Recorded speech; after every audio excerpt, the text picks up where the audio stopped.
여러분 안녕하십니까? 광주 MBC 뉴스투데이 시작합니다. 먼저 오늘의 주요 뉴스입니다. 5.18 민주화운동과 관련된 3개의 법률안이 1010만 고 끝에 국회 문턱을 넘었습니다. 야당인 국민의힘이 5.18 역사 왜곡 처벌법에 대해 부정적인 입장을 보이기도 했지만 처벌 수위를 낮춘 법사위 수정안으로 통과됐습니다. 이용석 광주시장이 광주 민간공항을 무안으로 옮기는 시점을 당초 약속했던 내년이 아니라 군공항 이전 계획과 맞물려 결정하기로 했습니다. 광주에서 감염 경로를 알 수 없는 코로나19 확진자가 많아지면서 진단 검사 대상이 확대되고 중증 환자 병상도 추가로 늘어납니다. 전남 지역에서 고병원성 조류 인플루엔자가 확산하면서 가금류 농가들이 직격탄을 맞고 있습니다. 5.18 역사 왜곡 처벌법과 진상규명 특별법 개정안 등 5.18 현안 관련 3개 법안이 어제 정기국회 마지막 본회의를 통과했습니다. 5.18의 진실을 왜곡하고 폄훼하는 세력을 처벌할 수 있게 됐고 진상규명 작업도 더 힘을 얻게 됐습니다. 이재원 기자입니다. 5.18을 북한과 연계된 불온 세력의 작품이라는 헛소문을 만들어낸 지만원. 온라인에는 지시를 추동하는 역사 왜곡 세력들이 여전히 활개를 치고 있습니다. 그동안 이들을 단죄할 수 있는 법적 토대가 취약했지만 앞으로는 처벌이 가능해졌습니다. 5.18을 왜곡 날조하거나 허위 사실을 유포할 경우 최고 5년의 징역형에 처할 수 있는 특별법 개정안이 국회를 통과했기 때문입니다. 5.18 민주화운동 진상규명을 위한 특별법 일부 개정 법률안은 국방위원회의 수정안대로 통과되었음을 선포합니다. 이제 새롭게 5.18 역사를 왜곡하고 폄훼하는 세력에 대해서 처벌할 수 있는 새로운 법률안이 제정된 의미 있는 날입니다. 5.18의 진실을 규명할 수 있는 발길도 한 걸음 나아가게 됐습니다. 진상규명위원회의 활동 기간은 2년에서 최대 4년으로 늘리고 계엄군에 의한 성폭력 범죄를 진상규명 범위에 추가하는 특별법도 함께 국회를 통과했습니다. 또 5월 단체가 공법단체 설립을 통해 회원들의 복리 증진에 나설 수 있는 공법단체 설립법도 국회를 통과했습니다. 국민의힘은 법안 처리 과정에서 핵심 법안인 역사왜곡 처벌법을 필리버스터하겠다는 입장을 밝혀 국회 통과 전망이 밝지 못했습니다. 하지만 막판에 필리버스터에서 제외하면서 5.18 관련 3개 법률 모두가 정기국회의 문턱을 넘게 됐습니다. MBC 뉴스 이재원입니다. 코로나19의 3차 대유행이 본격화되면서 방역당국이 감염이 의심되면 누구나 진단검사를 받을 수 있도록 했습니다. 중증 환자를 치료할 수 있는 병상도 추가로 확보했습니다. 이다현 기자의 보도입니다. 광주시가 중증 환자 전담 치료 병상을 추가로 확보했습니다. 기존에는 조선대병원에 5병상이 있었는데 전남대병원에 6병상을 더 마련한 겁니다. 전국적으로 대유행이 이어져 확진자가 쏟아져 나오는 데다 광주시에서도 연쇄 감염이 끊이지 않으면서 취한 조치입니다. 현재 우리는 11개 병상이 중증 환자를 치료할 수 있는 병상으로 준비되어 있습니다. 꼬리에 꼬리를 무는 코로나 연쇄 감염이 이어지는 가운데 광주 서구에 위치한 롯데마트에서 확진자가 또 나왔습니다. 1층에 입점한 한 업체의 직원입니다. 확진된 직원은 대형 마트에서 근무하며 다수의 손님들을 응대한 것으로 전해졌습니다. 감염 경로는 아직까지 불분명합니다. 지난 6일에 마트와 연결된 아울렛에서도 확진자가 나왔지만 연관성이 확인되지는 않았습니다. 이처럼 감염 경로가 불분명한 사례가 계속해서 나오자 방역당국은 무증상 감염과 잠복 감염에 선제적으로 대응하기 위해 진단검사 범위를 더 확대하기로 했습니다. 선별진료소에 방문하시는 경우 역학적 연관성이나 정상 유무와 관계없이 검사를 받으실 수 있도록 하였습니다. 광주 지역에서는 지금까지 코로나 누적 확진자가 773명으로 늘어난 반면 전남 지역은 456명에서 잠시 주춤한 모습을 보이고 있습니다. MBC 뉴스 이다현입니다. 요즘 기온은 널뛰기를 하듯 변화가 심합니다. 오늘 아침은 어제보다 비교적 포근하다 싶으실 텐데요. 실제로 기온 어제보다 6도가량 더 높게 시작했습니다. 한낮 기온도 12도 안팎 보이면서 어제보다 2도가량 높은 기온 보일 것으로 예상됩니다. 한편 서해상에서 습기를 머금은 구름대가 유입되면서 오늘은 종일 구름이 많겠고요. 흐린 날씨가 이어지겠습니다. 요즘 매일 전하는 소식인데요. 대기는 무척 건조합니다. 산림 시민청에서는 산불 경보 수준을 전국의 관심 단계로 발령했습니다. 산불을 비롯해서 각종 화재 사고 나지 않도록 계속해서 주의하셔야겠습니다. 날씨 정보였습니다. 광주 민간공항을 무안으로 이전할 것인지에 대해 이용섭 광주시장이 공식 입장을 내놨습니다. 무안으로 옮기기는 하되 내년으로 시기를 못 박지는 않았는데요. 민간공항 이전을 군공항 이전과 연계시켜야 한다는 시민 여론조사 결과를 수용했습니다. 김철원 기자가 보도합니다. 광주 민간공항과 광주 군공항 이전과 관련해 2년 전 시장과 지사의 약속은 광주 민간공항은 2021년 무안공항으로 조건 없는 통합 이전, 그리고 전라남도는 광주 군공항 이전에 최선을 다한다였습니다. 무안공항이 서남권 대표 공항으로 발전하는데 큰 발걸음을 내딛는 것일 뿐만 아니라 민선 7기 광주 전남 상생협력 발전의 첫 모범 사례로서 앞으로 또 군공항 이전 문제도 전라남도에서 자치단체와 함께 적극적으로 협력을 해서 이 문제들을 조기에 해결할 수 있도록 최선의 노력을 다하겠습니다. 하지만 광주 군공항 이전이 꼬이면서 시정 자문기구인 광주시민권익위원회는 광주 민간공항과 군공항 이전을 연계해야 한다는 80%에 가까운 광주시민 여론조사를 토대로 광주 민간공항 이전 재검토를 이용섭 시장에게 권고했습니다. 한 달 만에 내놓은 이용섭 시장의 답변은 시민권익위원회 권고안 수용에 가깝습니다.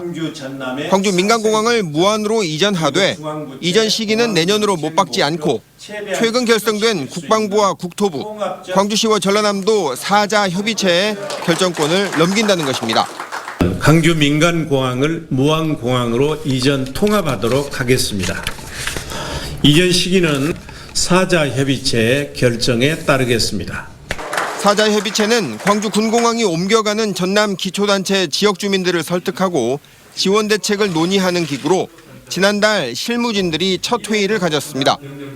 이용섭 시장은 내년에 조건 없는 이전이라는 약속을 번복하는 것 아니냐는 비판을 의식한 듯 광주 군공항 문제 해결을 위해 결성된 4자 협의체가 속도를 내면 내년 말에라도 광주공항을 무안공항으로 이전시킬 수 있다며 이번 결정이 광주 시민과 전라남도, 정부의 공항정책 모두를 만족시키는 최선의 해법이라고 강조했습니다. 우리 시는 전라남도와 함께 군공항 문제가 조기에 해결되어 민간공항이 최대한 빨리 가급적 내년에 이전 통합될 수 있도록 협의체를 통해 모든 노력을 다하겠습니다. 광주시장의 입장 발표에 전라남도는 아직 공식 입장을 내놓지 않고 있지만 일부는 조건 없는 이전 약속을 파기한 것 아니냐는 격앙된 분위기인 것으로 알려졌습니다. 이번 광주시장의 입장 발표가 시장의 말대로 전라남도와 광주시민 모두를 만족시키는 묘수가 될 건지 아니면 그나마 최근 좋아진 시도 간의 관계를 다시 악화시키는 악수가 될 건지는 지켜볼 일입니다. MBC 뉴스 김철원입니다. 고병원성 AI 감염이 무서운 기세로 확산하고 있습니다. 전남 순천만 습지 인근에서 검출된 AI 항원도 우려했던 대로 고병원성으로 판정됐습니다. 장기간 문을 닫게 된 가금류 농가들은 벌써부터 타격을 입고 있습니다. 조희원 기자입니다. 순천만 습지의 야생조류에서 검출된 AI 항원이 H5N8형 고병원성으로 확인된 건 어제 오전. 전남에서 고병원성 AI가 검출된 건 영암 오리농장과 한평 해보면 하천, 나주 오리농장에 이어 이번이 4번째입니다. 야생조류의 분변이 채취된 순천만 습지 인근입니다. 순천시는 우선 이곳으로부터 반경 10km 이내에 있는 가금류 농장 3곳에 이동 제한 조치를 내렸습니다. 고병원성 AI의 치사율은 무려 75%. 특히 야생조류와 달리 공장식 사육 환경에서 길러지는 가금류는 면역력이 낮아 한 마리만 감염돼도 사육장 전체로 번지기 때문에 전량 살처분이 불가피합니다. 순천만 인근에서 고병원성 AI가 발생된 2016년도 이후에 지금 4년 만에 검출이 되었고요. 혹시 만에 하나 가금류 농장이 전파가 됐을 경우에 가금 산업 전반적으로 피해를 주기 때문에 일단 그 차단을 하는 것이 가장 중요할 것 같고요. 이에 따라 순천만 등 위험 지역 주변 농장들에는 3주간 출하 정지 조치가 내려졌습니다. 소규모 개인 농장들은 벌써부터 피해를 입고 있습니다. 한 3년 전인가도 한번 고병원성이 와가지고 그때는 출하 중지는 안 하고 일시 중지 해가지고 48시간 동안 중지시킨 적은 있어요. 한 20일이나 한 달 정지시켜버리면 문을 닫아야죠. AI의 지역 간 전파가 현실화하고 전국적인 대유행까지 우려되는 가운데 농가들의 생계를 위한 보다 세밀한 대책이 필요하다는 목소리도 나오고 있습니다. MBC 뉴스 조이원입니다. 오는 2023년에 열리는 기후변화협약 당사국 총회를 유치하기 위해 국내 도시 간의 경쟁이 본격화되고 있습니다. 이런 가운데 전남과 경남 지역 국회의원들이 공모를 통해 개최 도시를 선정하겠다는 정부의 방침을 비판하며 초당적 대응을 예고하고 나섰습니다. 문형철 기자입니다. 정기 국회 마지막 날 전남과 경남 지역 국회의원들이 기자회견장에 섰습니다. 오는 2023년 열리는 제28차 UN 기후변화협약 당사국 총회의 남해안 남중권 개최를 촉구하기 위해서입니다. 경남도와 전남도 10개 시군과 시군민이 하나된 힘으로 COP28 유치를 최초 제안했고 그 요청 계획에 따라 국가 계획으로 승인된 곳이다. 개최국은 내년 말쯤 발표될 예정인데 이후 공모를 통해 개최 도시를 선정하겠다는 게 정부의 기본 입장입니다.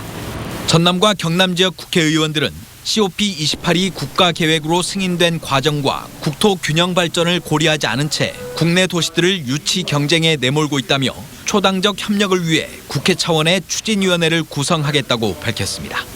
모든 도시를 동등하게 취급하며 공모하는 것은 있을 수 없는 일이다. 남해안 남중권으로 선 지정되어야 마땅하다. 한편 지난 7일 총력전을 공식적으로 선언한 제주도는 범도민 유치위원회 구성 절차에 들어갔고 같은 날 고양시도 용역 보고회를 갖고 유치 전략 수립 작업에 착수한 상황. 이 밖에도 인천과 부산 등 대도시와 경쟁해야 하는 남해안 남중권은 지자체가 전면에 나서는 유치 활동을 준비하고 있습니다. 지방정부가 적극적으로 활동을 해줘야 되는데 그 점이 좀 아쉬웠거든요. 단체장도 이렇게 함께 공동유치위원장들을 구성해서 지오와 NGO가 협력적으로 유치운동을 조만간 문재인 대통령이 당사국 총회 유치 의사를 공식적으로 밝힐 것이란 전망이 나오고 있는 가운데 남중권 지자체는 이달 말 토론회를 열고 본격적인 유치 작업에 돌입할 계획입니다. MBC 뉴스 문형철입니다. 윤석열 검찰총장에 대한 법무부 징계위원회 개최를 앞두고 광주 지역 시민사회단체들이 검찰개혁 긴급 시국선언에 동참했습니다. 광주 전남 민주화운동 동지회 등 150여 개 단체는 광주지검 앞에서 기자회견을 열고 검찰개혁은 시대적 요구라며 정치검찰의 난동과 적폐 언론의 편가르기를 당장 중단해야 한다고 주장했습니다. 이들 단체는 검찰 조직을 향해 개혁이 필요하다는 국민의 준엄한 요구에 적극 동참할 것을 촉구했습니다. 한편 고압적인 수사 태도와 미흡한 수사 지휘 등 검찰의 잘못된 관행이 여전한 것으로 지적됐습니다. 광주지방변호사회는 올해 광주와 전남 지역에서 근무하는 검사 168명을 평가한 결과 평균 점수는 79.83으로 나왔다고 밝혔습니다. 변호사회는 일부 검사들의 고압적인 수사 태도와 반말 등 부당한 조사가 여전하다며 이번 평가가 검찰 인사에 참고될 수 있도록 검찰에 제공하기로 했습니다.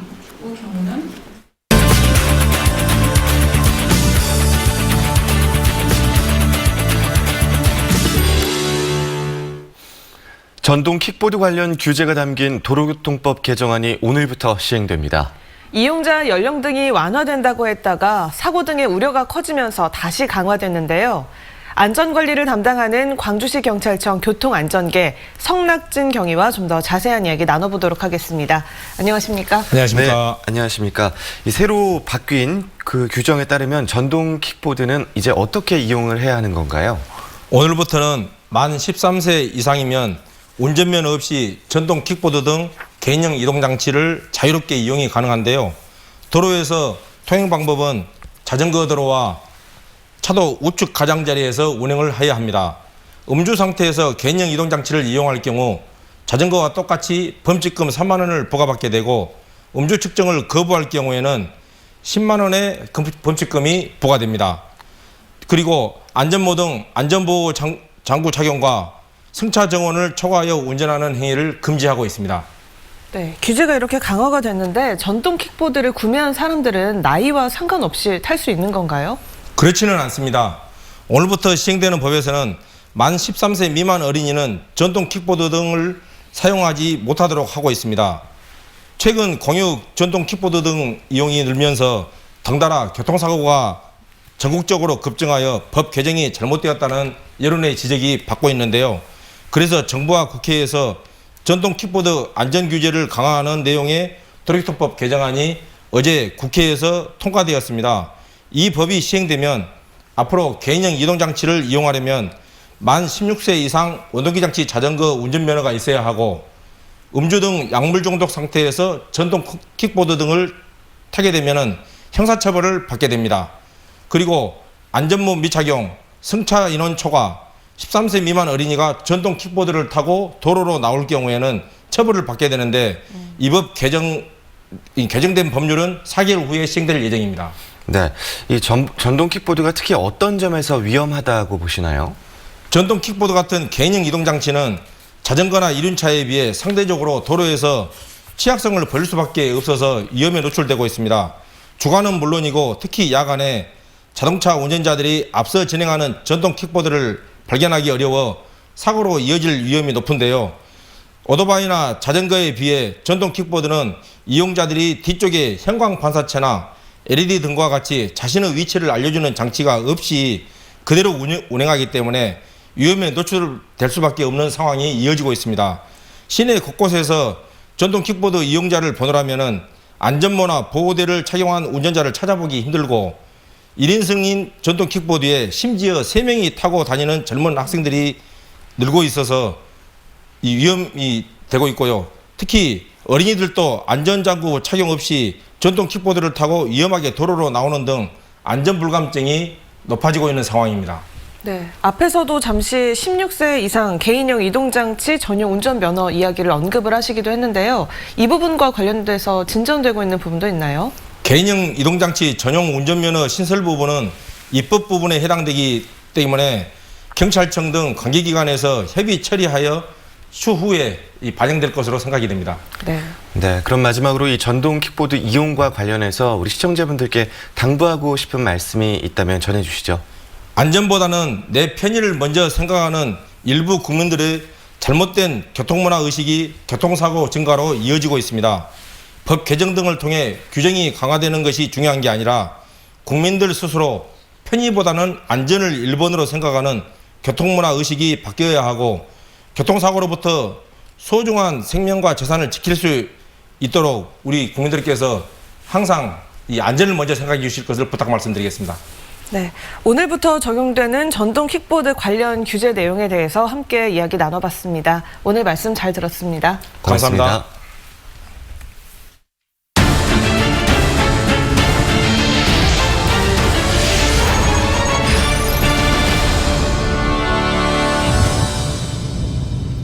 (5.18) 국가폭력 생존자들이 결성한 합창단이 그동안 공연을 통해 모은 수익금을 기부했습니다. 광주 트라우마 센터에 따르면 5.18 유공자들로 구성된 5월 소나무 합창단은 최근 회의를 통해 그동안 세월호 추모 행사와 국회 등지에서 펼친 공연으로 받은 수익금 전액을 광주 동구 학교 밖 청소년 지원센터에 지원하기로 결정했습니다. 5.18 유공자들이 합창을 통해 상처를 치유하는 모습은 지난해 광주 MBC 다큐멘터리 임을 위한 하모니를 통해 소개되기도 했습니다. 국민권익위원회가 매년 실시하는 청렴도 조사에서 광주시가 최하위인 5등급을 받았습니다. 광주시는 내부 청렴도 4등급, 외부 청렴도 4등급, 종합 청렴도에서 5등급을 받아 지난해에 이어 2년 연속 최하 등급을 기록했습니다. 전라남도도 종합 청렴도 4등급을 받아 하위권을 기록했습니다. 광주 전남 지역 기초단체 중에서는 광주 동구와 북구, 목포시가 2등급을 기록했고 나주시와 장성군, 화순군 등이 3등급, 광주 남구와 서구, 광산구, 연광군 등은 4등급을 받았습니다. 시도교육청은 지난해와 마찬가지로 종합청렴도 3등급을 받았습니다.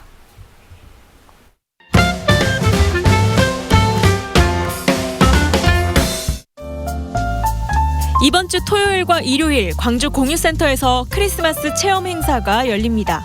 오후 2시부터 쿠키도 만들고 냅킨 공예나 세계놀이 체험도 할 수 있는데요.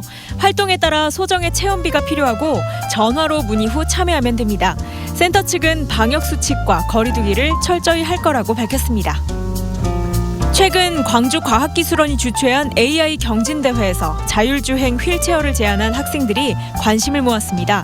조선대 원자력공학과 재학생인 이들은 영화 속 인물이 입으로 전동 휠체어를 힘들게 움직이는 모습을 보고 아이디어를 떠올렸다고 하는데요. 팀장을 맡은 이진옥 씨는 열심히 하기도 했지만 운이 좋았다며 원래 빅데이터와 인공지능 쪽에 관심이 많았던 만큼 앞으로도 생활 편의를 돕는 빅데이터 관련 진로를 준비하고 싶다고 밝혔습니다. 장애인 작가 10명의 따뜻한 시선이 담긴 문학 작품집이 발간됐습니다. 시와 동화, 수필, 단편소설 등 우리 지역 장애문학인의 미발표 창작품 36편을 만날 수 있는데요. 일상을 소재로 한 작가들의 상상력과 성찰이 담겼습니다. 문학집은 점자가 추가되고 인쇄물을 음성으로 읽어주는 보이스 아이 코드가 인쇄돼 누구나 읽을 수 있도록 구성됐습니다. 오랜 시간 광주를 기록해온 10세 작가들의 시선으로 우리 지역을 돌아봅니다. 연말 기획 전 또 다른 광주가 신세계 갤러리에서 열리는데요. 익숙한 듯 낯선 풍경들과 함께 지난 시간을 돌아보고 2020년도 잘 마무리하시길 바랍니다.